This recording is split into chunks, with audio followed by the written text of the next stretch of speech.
오늘 우리가 함께 나눌 말씀의 제목은 행복한 믿음의 가정이라는 제목으로 함께 말씀을 나누려고 합니다. 여러분, 우리가 정말 바라고 원하는 가정의 모습들이 있어요. 우리가 원하고 바라는 가정의 이미지들을 딱 떠올려 보면 이런 이미지들이 생각날 것 같습니다. 화목한 가정, 정말 기쁨이 넘치는 행복한 가정, 또 서로를 아껴주고 사랑해주는 사랑이 넘치는 가정. 우리가 원하고 바라는 가정의 이미지를 딱 떠올렸을 때 그런 것들이 생각이 나요. 그런데 여러분, 그런 행복한 가정 이루는 게 쉬울까요? 쉽지가 않은 것 같아요. 어느 가정을 보면요, 우리가 생각하는 이러한 아름다운 모습보다는 서로에게 상처를 주는 가정들이 많이 보일 때가 있어요. 상처를 주는 것뿐만이 아니라 정말 육체적으로, 정신적으로 아픔을 주는 가정들도 많다라는 거예요. 왜 많냐? 부부 사이에 문제가 있어서, 또는 부모와 자녀 사이의 어떤 갈등의 문제들 때문에, 또는 자녀와 자녀 사이에 우애가 깊지 못한 탓에 서로 싸우고 피가 터지도록 싸우고 서로 외면하려고 하고, 이러한 모습들 때문에 가정이 망가지는 일들이 생길 때가 있다라는 거예요. 여러분, 가정이라는 것이 정말 서로를 잘 이해해 줘야 되는 거 아니겠습니까?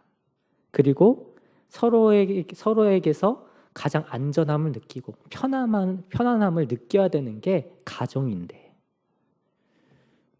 어떤 가정들은 그런 것들을 누리지 못하고 서로를 평생 외면하려고 하고 서로의 탓만 하려고 하고 분리되어져 가려는 가정들이 많다라는 거예요. 그만큼 행복한 가정을 이룬다는 것이 쉽지 않다는 것입니다.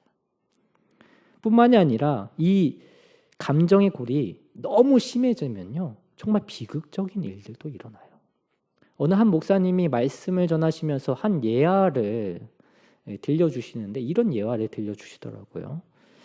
미국에서 있었던 한 이야기인데, 미국에서 12살도 안 된 소년이, 이 무슨 이유라고 밝히진 않으셨지만 이 소년이 아버지가 마음에 안 든다고, 아버지가 너무 밉다고, 이 아버지가 잠든 사이에 아버지가 사용하던 그 총을 가지고 아버지를 쏘는 사건이 생긴 거예요.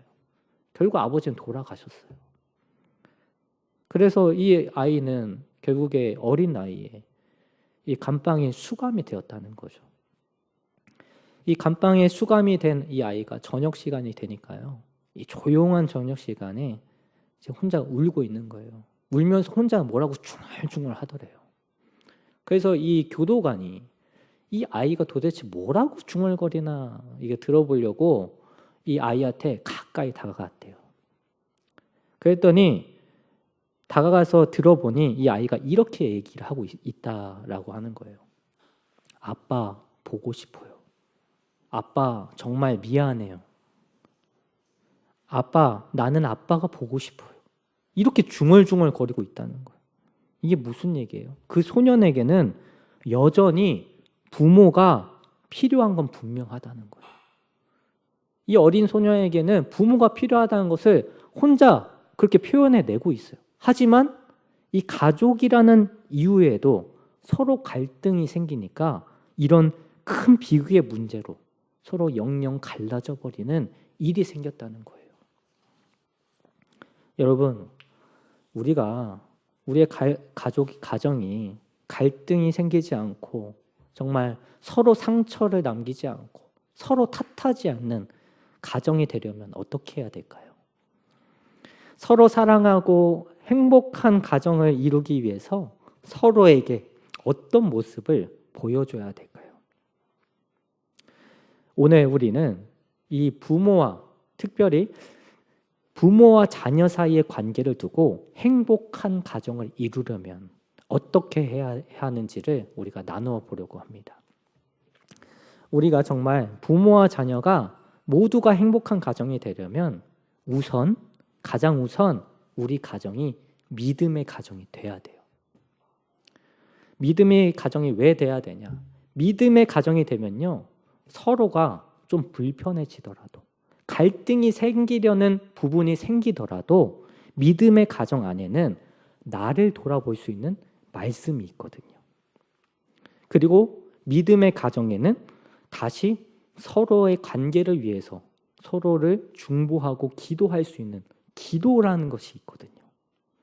그리고 믿음의 가정에는 무엇보다도 하나님이 다시 서로를 연결시켜주는 은혜가 있기 때문에 이 잠깐 깨지려고 하는 그 순간에도 하나님께서 다시 하나로서의 가정 공동체로 금방 회복할 수 있도록 도와주신다는 거예요. 그래서 믿음의 가정을 이룬다는 것은 정말 중요하다라는 거예요. 그럼 이 믿음의 가정을 이루려면 어떻게 해야 되냐? 이 부모와 자녀의 관계에서 서로 지켜져야 되는 것들이 있다라는 것이죠. 오늘 말씀을 보면 먼저 자녀에 대해서 나오는데, 이 자녀가 부모에게 순종하라. 그리고 내 아버지와 어머니를 공경하라라고 자녀가 지켜야 할 것들에 대해서 먼저 나옵니다. 그런데 이 부모에게 순종하고 공경하라는 이 말씀이 있잖아요. 이 앞에 어떠한 전제가 깔려져 있는 거예요. 어떤 전제이냐? 부모가 우선 믿음으로 바르게 선 상태의 부모에게 순종하고 공경하라는 거예요. 그러니까 부모가 우선 믿음의 기초가 잘 깔려져 있는 상태를 자녀에게 보여줘야 된다는 것이죠. 그래서 자녀가 부모를 바라볼 때, 우리 부모님은 정말 믿음의 부모님이야, 정말 참 그리스도인이야, 이런 생각이 들 정도의 그런 믿음에 잘 깔려져 있는 상태의 부모의 모습을 보여줘야 된다는 거예요. 그런 모습을 보여줄 때 우리 자녀들에게요, 어떤 마음이 생기냐면 부모에 대한 그 신앙적 존경이 생긴다는 거예요. 신앙적 존경. 그래서 이 자녀들이 그런 모습을 바라보면서 우리 부모님은 저런 믿음이 어디서 나올까? 저런 모습들이 어디서 나올까? 스스로가 발견해내려고 노력한다는 거예요. 우리 자녀들이 부모에게 또 그것들을 발견해내면서 그러면서 더욱더 부모에게 순종하고 공경하는 자녀들로 자연스럽게 그렇게 그 모습들이 이어진다라는 것이죠. 부모가 믿음으로 살아가고 있는지, 부모가 하나님의 사랑으로 가정을 잘 돌보려고 하는지, 부모가 주의 교훈과 훈계로 가르칠 줄 아는 부모인지를 보여내는 게 그러니까 가장 우선 중요하다는 거예요. 그래서 이 자녀가 자연스럽게 나의 부모에게서 나타나는 그 모습 가운데 그 모습이 하나님으로부터 오는 것이라는 것을 느끼게 하는 것, 이게 가장 중요한 자녀에 대한 교육이에요. 교육. 그리고 자신의 부모를 하나님을 대하는 것처럼 순종할 수 있게, 공경할 수 있게 무엇을 보여야 된다고요? 부모가 먼저 믿음을 보여야 된다라는 것을 꼭 기억해 주셨으면 좋겠어요. 지금 현재 부모의 입장이시든지 또는 이제 방송을 통해 말씀을 들으시는 분 중에서는 이제 예비 부모이신 분들도 계실 텐데, 이제 부모로서 이제 한 가정을 이루며 살아가는 데 있어서 스스로가 딱 생각했을 때, 나의 모습 가운데 하나님의 모습들이 얼만큼 발견될 수 있을까? 자녀들이 나의 모습을 봤을 때 나의 모습 가운데 하나님의 모습을 얼마나 발견할 수 있을까? 이것들을 한번 점검해 보셨으면 좋겠어요. 점검해 보시면서 이런 다짐과 고백도 이어졌으면 좋겠습니다. 자녀가 우선이 아니라 내가 변해야 믿음의 가정이 이루어진다. 내가 변해야 행복한 가정이 이루어진다 라는 생각을 하고 다짐을 하고 고백을 하는 부모님들이 되어주셨으면 좋겠습니다. 오늘 말씀 4절을 한번 읽어볼까요?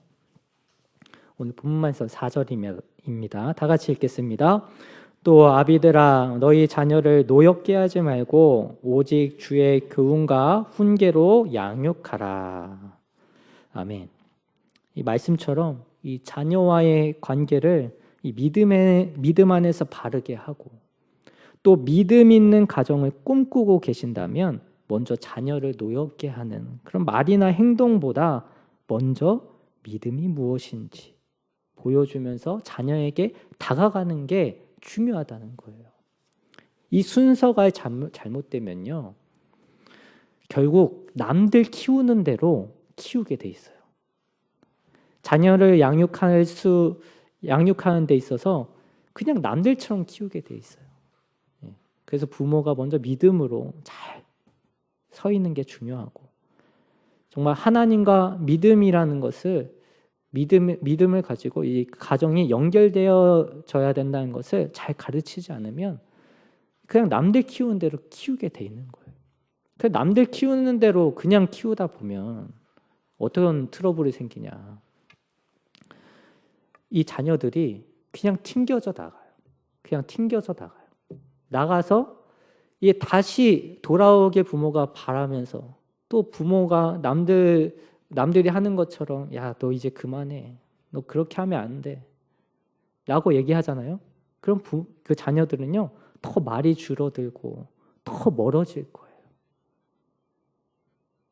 그래서 우리는 어떻게 해야 되냐? 하나님과 믿음이라는 그 연결점을 찾아줘야 돼요. 하나님과 믿음이라는 연결점으로 찾아줘야지 그냥 무작정 자녀를 가르치겠다고, 다시 올바른 길 갈 수 있도록 도와주겠다고 무작정 무언가를 내뱉으면 안 됩니다. 예를 들면 이런 게 있겠죠. 막 방황하는 나의 자녀들, 나의 자녀를 너무나 아끼고 사랑하는 마음에 이런 말들 던지실 때가 있어요. 너 나이에 아빠는 말이야, 또는 엄마는 말이야 라고 하시면서 너랑 똑같은 경험을 했는데 나는 그때 그렇게 행동했어. 나는 그렇게 해결했어. 라고 가르쳐 주신다고 말씀해 주시는 부모님들이 굉장히 많아요. 그런데 이 이야기를 듣고 자녀들의 반응은 어떨까요? 자녀들의 마음은 어떨 것 같으세요? 제가 예상한 건데 대부분이 이렇게 반응할 것 같아요. 나는 아빠가 아니야. 나는 엄마가 아니야. 나는 나야. 라고 생각할 것 같아요. 이 부모님들은 이제 정말 나를 존경할 수밖에 없는 그런 스토리를 가지고 정말 좋은 거 가르쳤다고 이제 생각하고 계시겠지만 이 자녀들의 마음은 그렇지 않다는 거예요. 왜냐? 이 시대가 주는 상황이 전혀 다르거든요. 와닿지가 않는 거예요.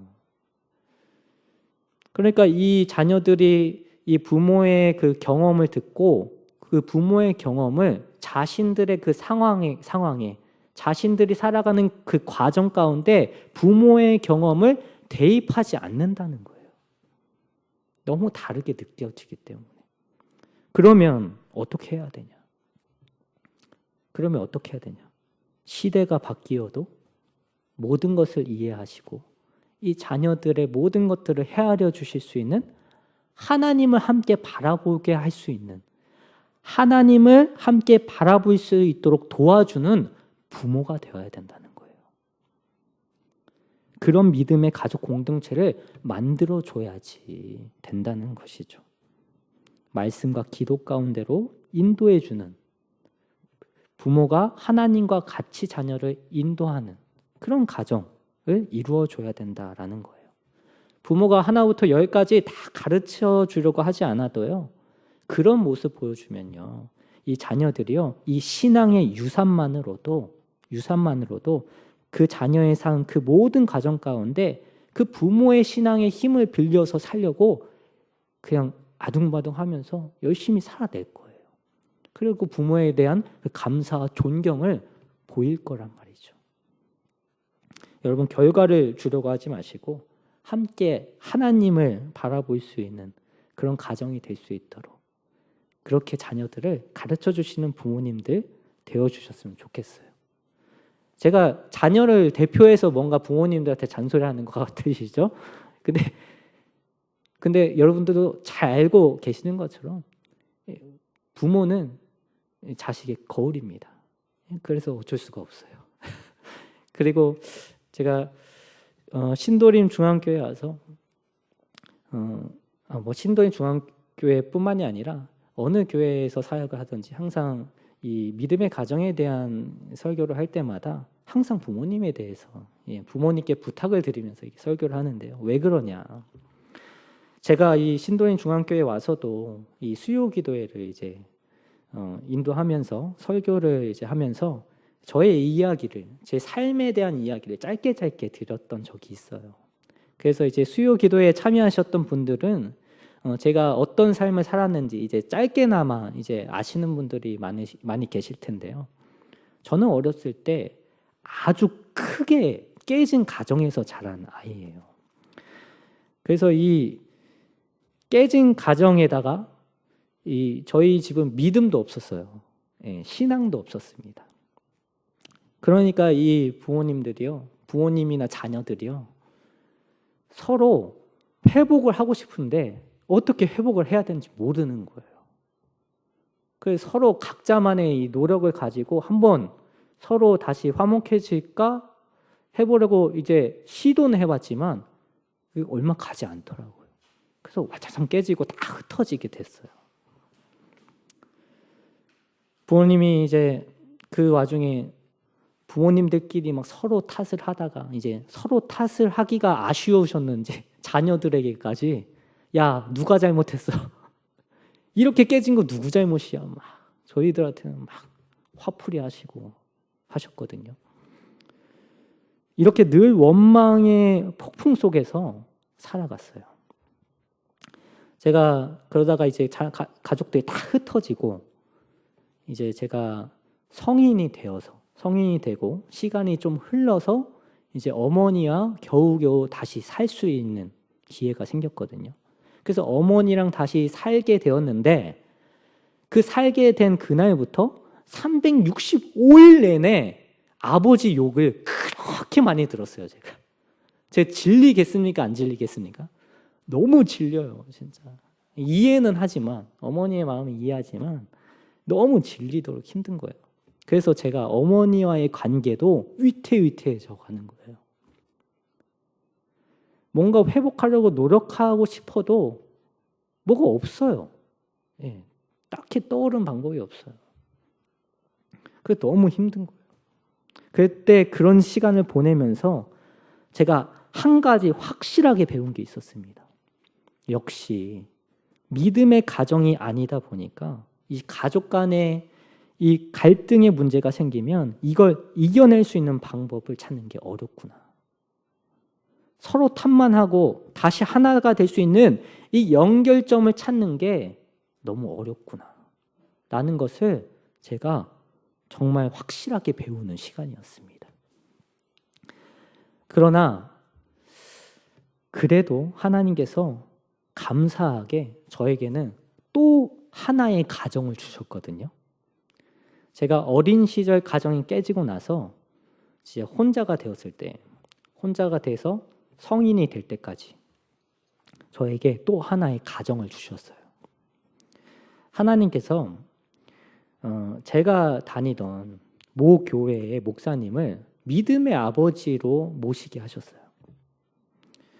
이 믿음의 아버지로 모시고 제가 이 목사님과 함께 살아가는데요.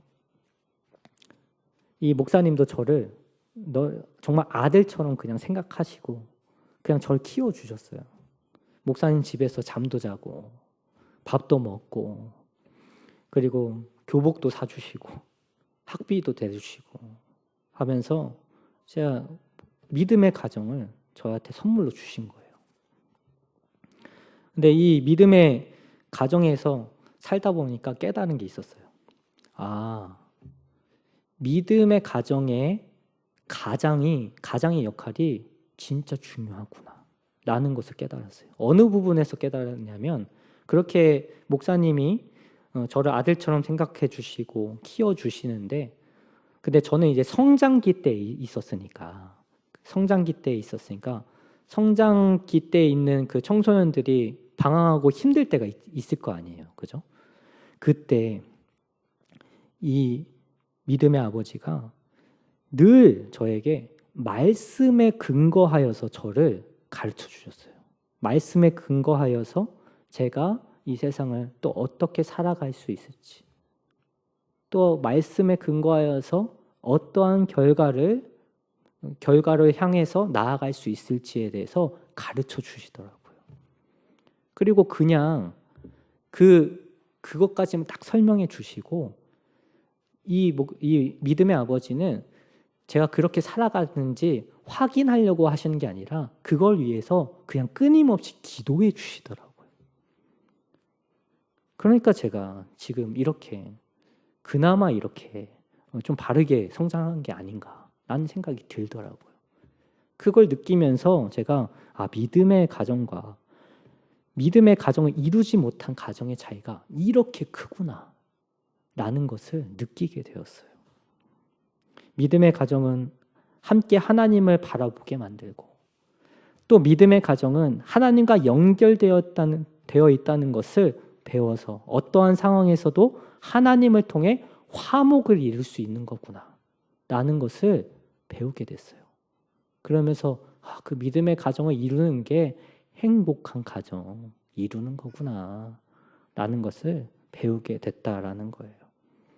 믿음의 가정을 이루지 못한 가정들은 제가 말씀드린 것처럼 부모는 부모대로, 자녀는 자녀대로 서로 옳은 대로 화목을 이룬다고 노력하지만 그 노력과 방법들이 서로가 다르기 때문에 자꾸 부딪히고 다시 깨지고 다시 이어가는 게 어려워질 수 있지만, 믿음의 가정 그렇지 않다는 거.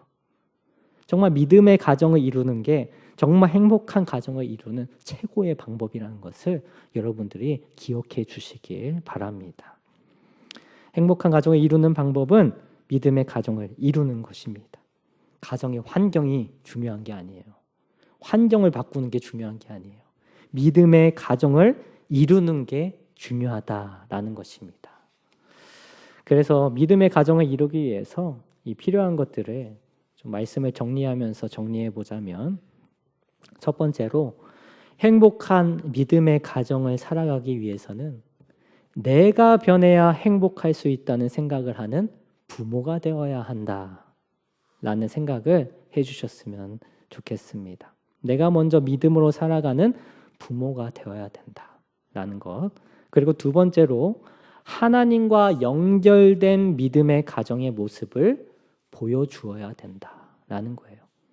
그래야지 자녀도 자기가 하나님과 연결되어 있다는 것을 느낄 수 있기 때문에 그렇죠. 부모의 믿음과 신앙을 통해 연결된 하나님이 자녀인 자신의 삶에도 연결되어 있어서 부모의 믿음과 신앙을 따라 살면 이 자녀들도 지혜롭게 살아갈 수 있겠다. 믿음 가지고 제대로 이기며 살아갈 수 있겠다 라는 생각을 가지고 부모가 가지고 있는 믿음을 따라 살기 위해 부모의 말에 더욱더 순종하려고 하고, 그리고 공경하려는 모습을 보여낸다라는 거예요. 그래서 이 하나님과 연결되어 있는 가정이라는 것, 부모의 모습을 통해 하나님의 모습이 보여질 수 있도록 노력해 주시기를 바랍니다. 그리고 세 번째로 부모와 자녀가 믿음 안에서 서로 행복한 관계 속에서 살아가려면 믿음으로 자녀와 온전한 관계를 맺어야 된다라는 거예요. 기가 막히게 좋은 환경 필요 없어요. 네, 필요 없습니다. 그런 것보다 그냥 가족 간에도 하나님이 가르쳐 주시는 믿음의 관계를 맺는 것이 정말 행복한 가정 되는 거예요. 저도요, 뭐 제가 아버지의 이야기를 잘 안 하거든요. 예. 아버지가 참 저희 삶을 많이 어렵게 하셔가지고 아버지의 이야기를 잘 안 하는데, 저도 아버지랑 다시 연결되어 보려고 노력을 많이 했었어요. 예. 노력했는데 참 그게 인간적인 노력이 되었을 때 다시 깨지더라고요.